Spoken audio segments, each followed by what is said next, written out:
Scarpa. Ontem o Edu Panzi, que esteve no jogo, como você avalia essas declarações dos jogadores do Galo após a 10ª partida sem vencer, hein, Panzi? Um abraço. Tudo bem, Rafa? Um abraço pra você. Cara, eu encaro com normalidade, todos muito cientes do momento que não é bom, do momento que é inferior ao do adversário na final da Libertadores, que é o Botafogo. Todos cientes que o adversário é o favorito pro jogo e todos também cientes de que se trata de apenas um jogo.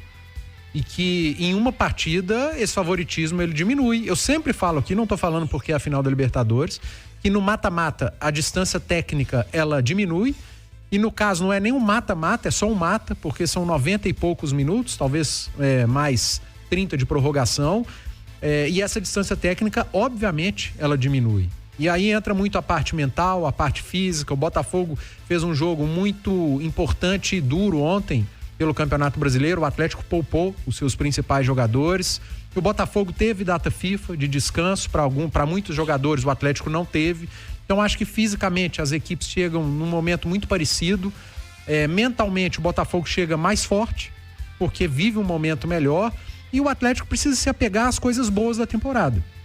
Por mais que o momento do Galo seja inferior, entre as coisas boas da temporada estão as competições de mata-mata, em que o Atlético foi finalista nas duas, é finalista na Libertadores e é a melhor equipe da Libertadores. A campanha do Atlético na Libertadores é melhor que a do Botafogo, que inclusive veio de uma pré-Libertadores. Então, se apegar às coisas boas, trabalhar a parte mental e entender que em um jogo você pode sim tirar o favoritismo. Tentar deixar o momento de lado e focar no mata-mata, na final da Libertadores, porque há chance e ela é grande. Emerson Romano, bom dia pra você, meu caro. Bom Como dia. você analisa essas falas do Gabriel Milito? E aí já emendando uma pergunta na outra. Como você acha que o Atlético deve jogar no próximo sábado, hein? Rapaz, a pergunta fácil essa, obrigado, viu? Um abraço pra quem nos acompanha. Olha, o Milito ficou ontem bastante abatido e com razão, né? Você sai perdendo de 2-0, consegue um empate, no finalzinho toma um gol e mais uma derrota na competição. É complicado, ele já são 10 jogos sem vencer, né? E acho que tá abatido também porque ele analisou algumas situações. Pra mim, ele colocou alguns jogadores em campo pra, quem sabe, extraí-lo pro jogo da decisão, e essa peça acabou não funcionando. E para sábado, é um Atlético que vai ter que se entregar 110% contra o Botafogo. Botafogo num ritmo muito forte, mais descansado que o Atlético, e o Atlético vai ter que jogar num nível muito alto para conseguir vencer esse Botafogo, conquistar o título. Agora, a gente percebe, né, a cara do Milito parece estar um pouco desanimado, mas eu acho que o desânimo é principalmente por conta do resultado de ontem. E que bom que ele tá assim, né? Pior seria se o técnico, depois de perder mais um no Brasileiro, tivesse dando um sorrisinho e tudo mais. Mostra que o Milito tá entendendo o momento e sabe que tem que dar aquele all-in e com todas as fichas no sabadão contra o Botafogo, né? A gente já conhece o Milito, né? Com esse tempo de trabalho dele à frente do Atlético. O Milito, pelo menos a impressão que eu tenho é que ele odeia perder. Ele geralmente, após derrotas numa coletiva, ele chega meio pé da vida, com respostas mais curtas, enfim. E é claro que você perde o jogo da maneira que o Atlético perdeu, tem que sair pé da vida mesmo, chateado. Os atletas saíram assim, o treinador saiu dessa maneira, mas hoje já é outro dia, né? Até ontem o Atlético estava vivendo o Juventude, Campeonato Brasileiro. A partir de hoje o Atlético está vivendo o Botafogo, final da Copa Libertadores. E aí é para reanimar, é para tentar achar confiança nos trabalhos até a data do jogo, é se apegar às coisas positivas da temporada, e são muitas, Rafa, muitas coisas positivas até aqui. O Atlético não tem um elenco para chegar onde chegou. Essa é uma opinião particular, cada um tem a sua opinião. Eu acho que o Atlético tem um time fortíssimo. O Atlético tem ali no máximo 15 jogadores com condição de serem titulares. O restante é superestimado, foi superestimado durante toda a temporada e segue sendo superestimado.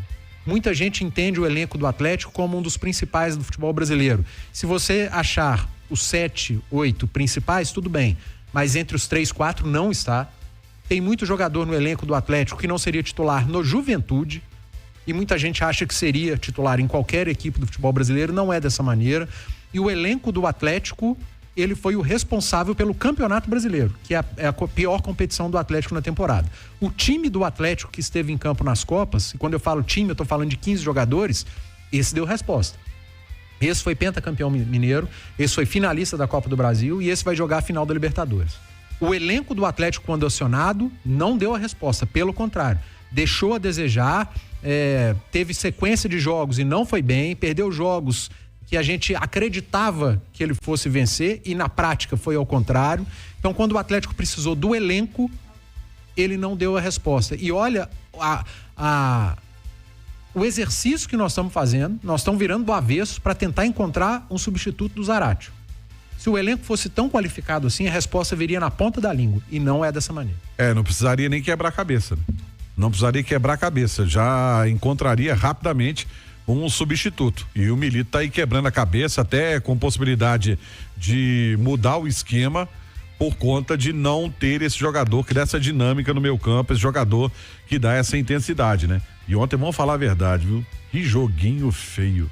Você tem 3 jogadores que você pode destacar. O goleiro, que não teve culpa nos gols, aliás, fez algumas defesas que poderia ter tido mais gols. Alisson, que entrou muito bem, e Vargas, que fez um ótimo segundo tempo. Ponto. O resto? O resto é resto. Exatamente. Isso. E lembrando que o Atlético, na questão de, não falou nem de montagem de elenco, mas de administração do elenco, tinha que abrir espaço na folha de pagamentos e, consequentemente, negociou os jogadores. Sabe aquela história do a gente só dá valor quando perde? Sim. Hoje você vê a falta que fazem. O Edenilson da vida, até mesmo para compor o banco, um Ademir da vida, um Pavon da vida. Então, por isso que eu concordo com você, viu, Edu? Porque o elenco do Atlético, ele enxugou, mas aí caiu consideravelmente em termos de qualidade, senhores. Eu acho que é um elenco superestimado. Quando fala, esse time do Atlético tem a obrigação de ganhar do Juventude, do Atlético Goianiense, tá? Você pega alguns jogadores desse elenco, das reservas, quais deles seriam titulares nesse time? Com muita sinceridade. O Igor Gomes seria titular? O Igor Rabelo tem quantos anos de Atlético? Muitos. Quantas vezes ele foi titular? Titular. O cara do time principal. Cara, talvez no primeiro ano, não? Quando teve aquela... Não me lembro. Raríssimo. Eu sinceramente, também... Quando começou a ser, não teve sequência por conta de lesão. Verdade. Isso conta também. Ele teve que lutar com muitas lesões. E eu tô pegando alguns exemplos, você pega vários outros exemplos. Kardec, a base do Atlético. Gente, a base do Atlético, infelizmente o Atlético não pode contar com a base dele. A base do Atlético ainda precisa melhorar muito, respeitar processos. Então, o problema do Atlético na temporada, que pra mim é muito boa, pra mim é acima da expectativa, eu não tinha expectativa de ver o Atlético nas finais das Copas, mas eu tinha expectativa de ver o Atlético brigando por Libertadores. É melhor você estar nas finais das Copas do que brigando por Libertadores. Aliás, o Atlético está brigando por Libertadores, né? Pelo título e pela permanência na competição na próxima temporada. O time foi além da expectativa, mas quando precisou contar com o elenco, ficou escancarado. O elenco do Atlético não é um elenco para jogar 3 competições em alto nível. E uma delas... O nível é baixíssimo, o Campeonato Brasileiro. Quando precisou, e você vê que o Atlético perdeu muitos jogadores, chegou a ficar sem 12 jogadores num período no Campeonato Brasileiro e foi recorrer ao seu elenco e à base, não deram resultado. E também expectativa em cima de alguns jogadores, como o Bernard, por exemplo, que não conseguiu. Não aconteceu até hoje, né, Não, Bernard não. E não pode reclamar de sequência. Verdade. É isso, turma. A gente vê aí o Atlético mal nesse Campeonato Brasileiro, olhando para o elenco. Você vê a questão do Lemos, só para voltar um pouquinho nesse tema aqui. O Lemos, ele estava para ser negociado, não rolou a negociação, ele volta para o Atlético, ele é escanteado e do nada você vê que ele passa a ser utilizado de novo. Para você ver como é que tá essa questão da gestão do grupo, né? O Lemos de escanteado a titular no time do Galo. E o Atlético teve que fazer escolhas, né? O Milito teve que fazer escolhas e a escolha não é só do treinador. Eu acho que você priorizar a competição, essa escolha começa lá em cima da gestão e no final das contas, alguém acha que o Atlético fez errado? Quando começou a avançar na Copa do Brasil e na Libertadores, de priorizar? Eu não acho. Eu também não. Tanto que chegou nas 2 finais, com um elenco, eu repito, curto. Então o trabalho da comissão técnica foi bom, é bom, muita gente critica, eu respeito todas as opiniões, mas falando de um elenco curto, que ninguém tinha expectativa de chegar às finais, ele chegou e ainda tem a chance de ser campeão da Libertadores, para mim o trabalho da comissão técnica é bom. Agora é repensar para a próxima temporada independentemente de jogar ou não a Libertadores, e tentar formar um elenco mais equilibrado. Não estou dizendo nem forte, grande, um bom elenco. O elenco precisa ser, no mínimo, equilibrado. E o do Atlético não é equilibrado. Quando precisa de jogador para contra-ataque, o Atlético não tem. Quando precisa de articulador, você perde um, você não tem outro. E quando você precisa de zagueiro de velocidade, você não tem. O seu melhor zagueiro é um volante. Quando você precisa de um lateral esquerdo, você não tem. Você pega e improvisa um meia da base. Então na direita você improvisa um zagueiro. Mas aí é a opção do treinador. Ele tem o lateral, mas um lateral de quase 40 anos. Não aguenta. Que é o Mariano. Então é um elenco desequilibrado. Então que a diretoria do Atlético, independentemente das competições que vai disputar ano que vem, pense e trabalhe para montar um elenco equilibrado. Elenco equilibrado às vezes é até melhor do que um elenco muito forte, do que um elenco muito rico.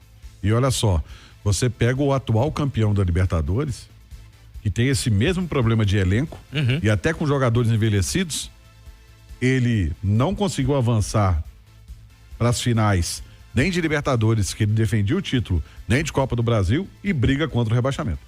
Já podemos dar um pulinho lá em Buenos Aires? Vamos falar com Cláudio Rezende, o setorista do Galo aqui na Top 1 do Brasil, que já está na capital argentina, sentindo o clima do jogo, vendo como é que tá a chegada da massa. A torcida do Botafogo já se faz presente na capital argentina. Galera que acompanhou, inclusive, ontem o jogo do Galo contra o Juventude. Conta pra gente, Cláudio Rezende, como é que tá por aí em Buenos Aires? Um abraço pra você. Alô, Rafael Leal, manhã chuvosa desta quarta-feira aqui em Buenos Aires, 23 graus a temperatura, e a grande expectativa para hoje, para a chegada das delegações. Botafogo e Atlético chegam no final da tarde, início da noite, aqui no Aeroporto Internacional de Ezeiza.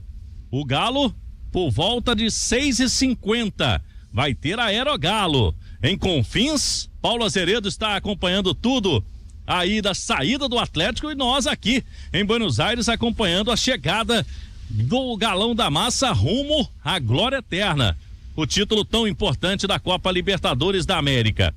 E a Conmebol nos ajustes finais, o estádio Monumental de Núñez, que vai receber o maior público até aqui da história da final única da Copa Libertadores. Já são mais de 60 mil torcedores garantidos. Portanto, hoje, aqui em Buenos Aires, essa expectativa das chegadas de Botafogo e Galo para a grande decisão, um esquema de segurança reforçado. Os atletas vão sair direto da pista do aeroporto para o ônibus, não vai ter contato nenhum, é padrão FIFA, esquema de Copa do Mundo para essa decisão também da Libertadores. Vamos dar um pulinho novamente em Buenos Aires, porque tem mais do Cláudio Rezende falando direto da capital argentina. Diga lá, Cláudio. Vamos lá, a programação do Atlético aqui em Buenos Aires. O time vai chegar hoje às 6h50 da noite, a previsão do voo fretado, que vai deixar Confins às 3h30, e depois os atletas vão seguir direto com esquema de segurança reforçado, sem nenhum contato com o público e também com a imprensa, direto para o hotel Sheraton Greenville, que fica na região de La Plata, aqui já na metropolitana de Buenos Aires. Amanhã, treinamento à tarde, sem imprensa, totalmente fechado no CT do Defensa e Justiça. Também na sexta pela manhã e na sexta à tarde, os dois times fazem reconhecimento do gramado do estádio Monumental de Núñez. Pelo Galo, entrevistas na sexta do técnico Milito e também do super-herói do capitão Hulk. Clima de decisão.